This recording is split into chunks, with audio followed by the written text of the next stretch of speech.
Olá pessoal, sou Danilo Oliveira, vou falar agora para vocês sobre a Era de Ouro do Capitalismo.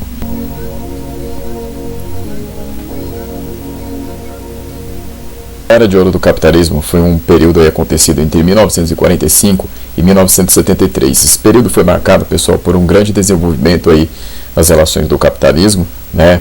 Um grande ganho econômico que vinha logo depois aí da Segunda Guerra Mundial. Então, o que a gente vai entender aqui nesta aula é como que esse sistema se manteve. Vai ser a época aí dos carros grandes, né, nos Estados Unidos. Aí a gente está vendo o exemplo de um Impala, né, que era um carro que consumia bastante gasolina, que era necessário bastante petróleo para manter essa produção toda aí automotiva. E não era só isso, né?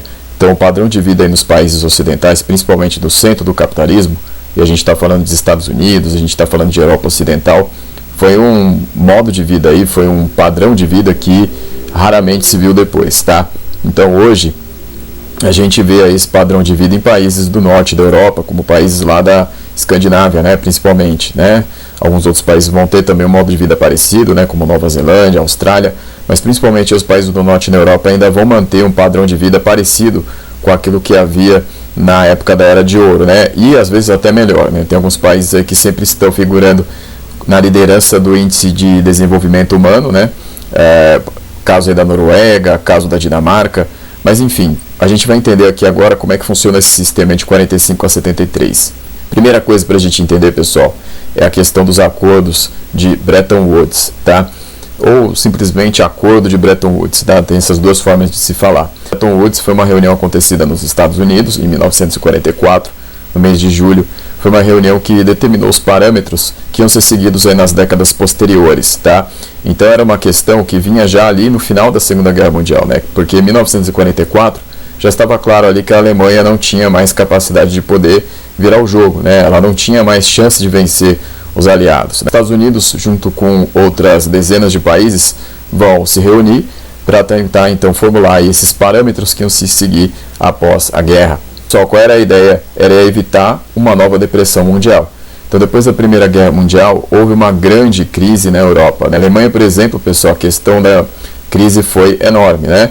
Então, o que os Estados Unidos queriam agora era evitar uma nova crise desse tipo aí nos países da Europa e no mundo em geral, né? Então, evitar as novas crises aí com o fim da Segunda Guerra Mundial. Isso aí vai passar pela questão da garantia de uma estabilidade financeira mundial. Uma das primeiras medidas aí que foi adotada no acordo de Bretton Woods foi a questão do padrão ouro-dólar. O padrão ouro-dólar, pessoal, vinha para substituir o padrão ouro-libra, que era o que tinha marcado o domínio da Inglaterra aí sobre as relações econômicas mundiais desde o século XIX, de 1870. E agora ele estava sendo substituído pelo padrão ouro-dólar. Então agora o dólar passa a ser a moeda de referência mundial, mas ela está lastreada no ouro.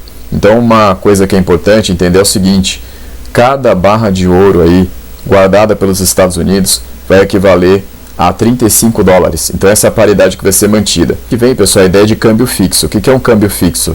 É que as moedas elas vão ter valores fixos em comparação com o dólar. Por sua vez, tem um valor fixo em comparação com o ouro. Então por isso que a gente fala que é o câmbio fixo, né? Diferente de hoje. Hoje é o câmbio flutuante. Hoje é a questão da lei da oferta e da procura no mercado aí de moedas que determina o valor das moedas, né? Então, uma moeda fica mais cara ou mais barata hoje de acordo com a lei da oferta e da procura, diferentemente aí dessa época que o câmbio era fixo, tá? Era determinado aí nesse acordo de Bretton Woods. Aí, pessoal, houve a criação do BIRD, né? Que hoje se chama Banco Mundial, mas o BIRD ele era o Banco Internacional para a Reconstrução e Desenvolvimento, né? Então hoje se chama Banco Mundial. Então a ideia desse banco era financiar a reconstrução da Europa, por exemplo, a financiar a construção de novos empreendimentos aí dos países membros, né? Então seria um banco de financiamento para esses projetos. Fundo Monetário Internacional, pessoal, que também vai ser importante pela questão ali de que cada país membro vai poder ter uma cota de participação desse fundo, vai poder então ter acesso aos empréstimos desse fundo, só que ele vai ter que respeitar as condições do FMI, né, desse fundo de investimento. Então normalmente era a questão do controle do gasto público, a questão do controle da emissão de papel moeda, né, porque eram medidas ali que se acreditava que geravam um combate à inflação. Então basicamente o Fundo Monetário Internacional vai então estabelecer parâmetros aí de combate à inflação dos países aos quais ele empresta dinheiro. Então essa aí vai ser a ideia do Fundo Monetário Internacional. Marcada aí nesse acordo, pessoal, foi a vitória da hegemonia americana, tá? Então aqui nós temos uma foto aí do Dexter White, né, que está na esquerda, aí da foto, e o John Maynard Keynes, que está na direita, né? O Dexter White, pessoal, representava os Estados Unidos e o Keynes representava a Inglaterra, tá?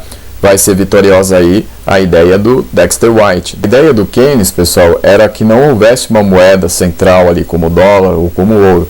A ideia é que houvesse uma moeda virtual coordenada entre os bancos centrais dos países membros deste acordo de Bretton Woods. Mas acabou não vigorando a ideia do Keynes. Além disso, ele também não era favorável à ideia de ter um FMI. A ideia dele era que se observasse a questão aí de quem estaria em superávit ou déficit no mercado internacional, e aí se estabelecesse um sistema de compensações aí para que quando os países estivessem em déficit, no caso aí seria a maioria das vezes os países de terceiro mundo, eles fossem compensados de alguma forma.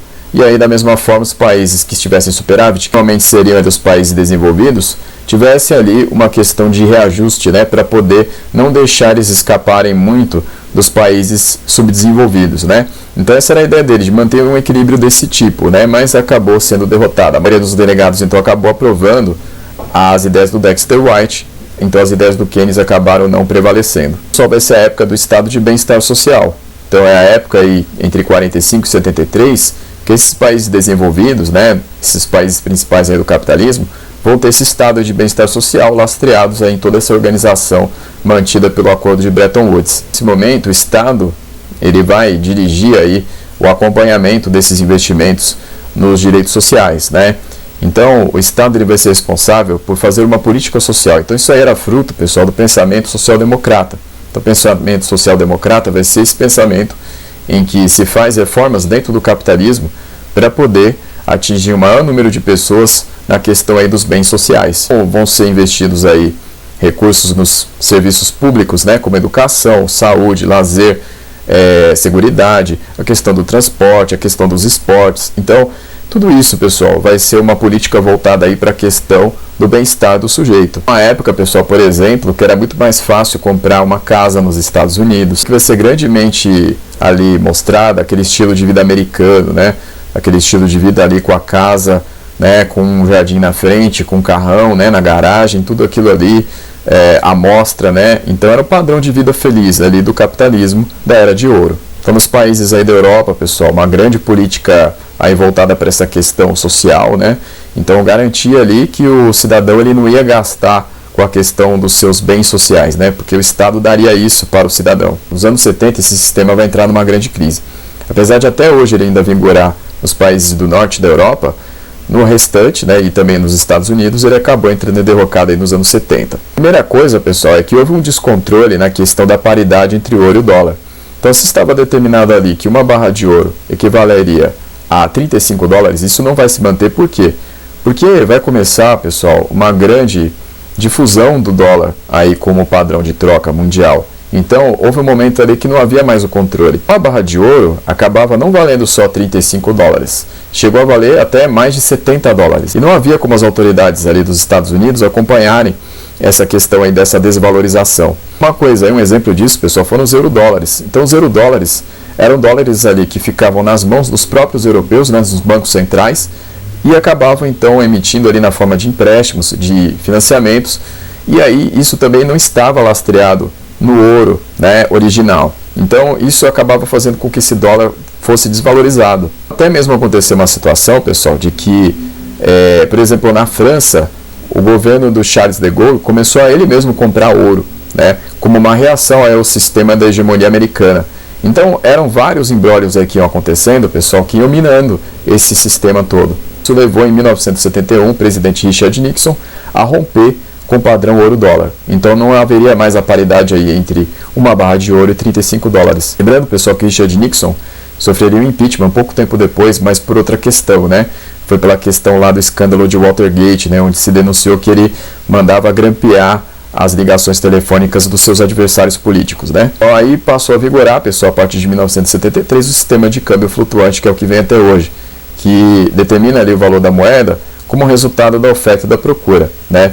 Então vai ser o próprio mercado aí que vai determinar o valor da moeda. Mas claro que também há o peso geopolítico aí do dólar ser a moeda sustentada pela maior potência do planeta ainda vigente, que são os Estados Unidos. E pessoal, para completar a situação, para botar mesmo fim aí nesse sistema todo, vai ser a questão dos choques do petróleo em 73 e 79. Pessoal, em 73 a questão ali foi a guerra envolvendo Israel e os países árabes. Então foi a guerra do Yom Kippur, né? Como uma reação ao OPEP, a Organização dos Países Exportadores de Petróleo, aumentou em mais de 3 vezes o preço do barril na época, e isso afetou a economia mundial, né?